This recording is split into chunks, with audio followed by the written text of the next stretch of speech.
everyone, it's Sam here, and today I'm back with another Easter project tutorial for you. So to follow on from my carrot gift boxes, I've made these very cute little eggs. Now this is part of my orb kind of playlist, I guess. I've got all different sizes of these orb shapes, and I am going to be doing a large Easter egg orb to put a full-size chocolate egg in, because I know some of you did ask, and it was something we mentioned when I made the Valentine's. So I did a size similar to this for Valentine's, but that was a bit thicker, more rounded, I would say. This one I've gone more oval to give it more of that Easter egg look.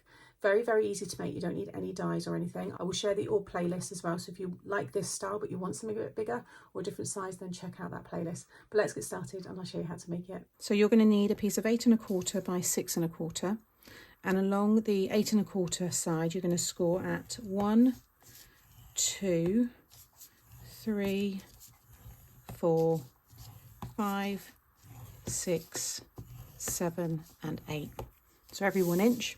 Then rotate that 1/4 inch tabs at the bottom, and you're going to score at 1, 2, and then 4 1/4 and 5 1/4. So you've got 2 1 inch squares either side of a larger rectangle in the middle. Also, I forgot to mention, this is the cheerful yellow cardstock from Creative Craft Products, and I'm using the papers from the Happy Easter, which I got in the range by Art Studio, and I've used this design here. Okay, fold and burnish all of your score lines, and then we need to do some other little markers. So if you fold the top one over, I've got the 1/4 inch tab on the right hand side, pop it in here, and you just want to, with your stylus, just put a little mark in the card or a pencil mark at 1/2 inch, and you're going to miss a square, so then it'll be 2 1/2, miss a square, 4 1/2, miss a square, 6 1/2, and then leave the rest there. Then if you flip it over, so the 1/4 inch tab's still on that side, fold this one over and do the same again. So it'll be 1/2 inch, miss a square, 2 1/2, miss a square, 4 1/2, miss a square, 6 1/2, and then leave that bit there. What you then want to do, so I've got my 1/4 inch tab on the right hand side, just fold that away so you can see you're working within those ones where you've just done your little markers. And in each of those squares, you want to do a little triangle.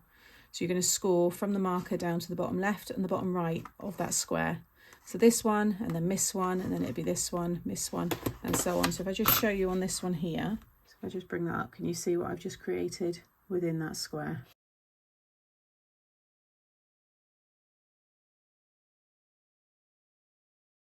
Okay, so I've just gone and done all of that. So if I bring it up here, so you can see I've got my triangle in that second square down, and then I've also done it on the opposite side.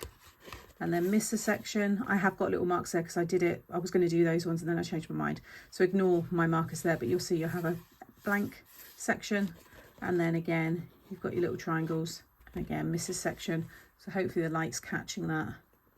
And now what you want to do is remove the solid square above each of your triangles. So you should now have something like this. So above all the triangles should be cut out. Okay, and I've got my 1/4 inch tab, you can see there on that side. Now what you want to do is create valley folds either side of those triangles. So it goes up like this. So again, just pinch that one, that one. The sides of these will stick to the sides of these tabs here. So what you might find handy is if you just snip a little bit out across the fold there. So you've actually got 3 separate tabs, and that will just help that sit better in there. So next, grab your glue. You might want to add your mats and layers when it's flat. I just find it easier to do when it's all together, but if you want to do that, you can. I'll give you the measurements for all those in a minute. And then if you lie that down and then fold these 2 over, so I've got 2 sides here, and then fold these 2 over, like so. And then just fold it right down at the very edge there.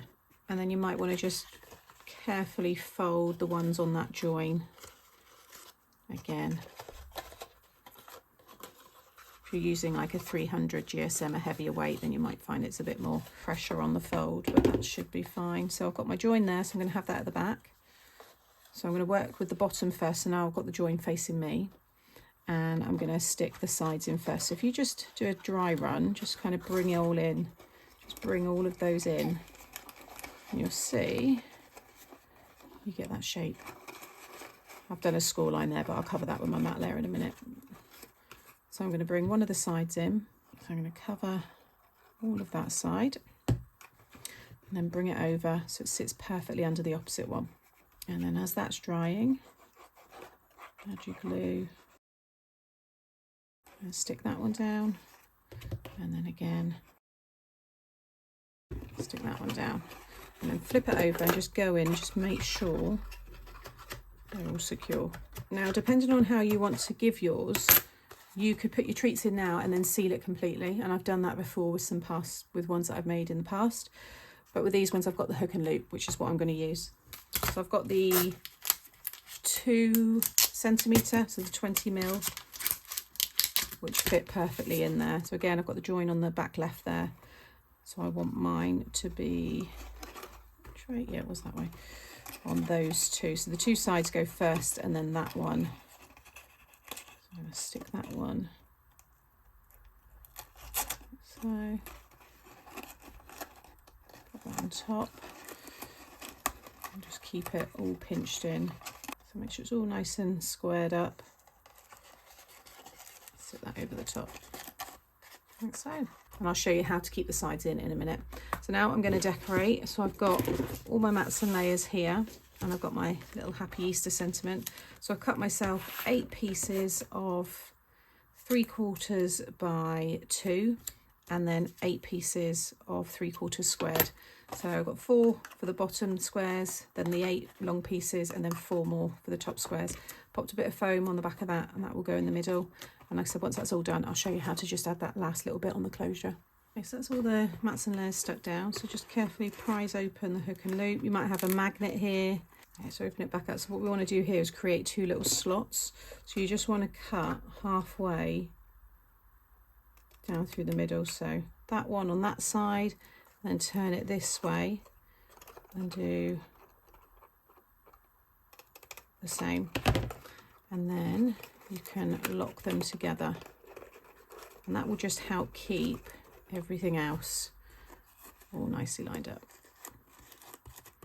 There's my 5 Easter eggs. Those are ready now to go into the baskets along with all the other goodies. So hopefully at the end of the series you will have a nice variety of gift boxes and bags, just fun packaging ideas for Easter or any occasion. Just change out those papers and it will still work. I will have the Easter playlist coming up now. I would have shared the orb playlist in the video at some point, so if you want to see the other sizes, and like I said, look out soon for the large size, a nice big one to put a big full size kind of chocolate Easter egg inside. If you've enjoyed today, please give me a thumbs up. I really do appreciate it. Drop a comment as well, and make sure you subscribe so you don't miss out on any future videos. See you again soon.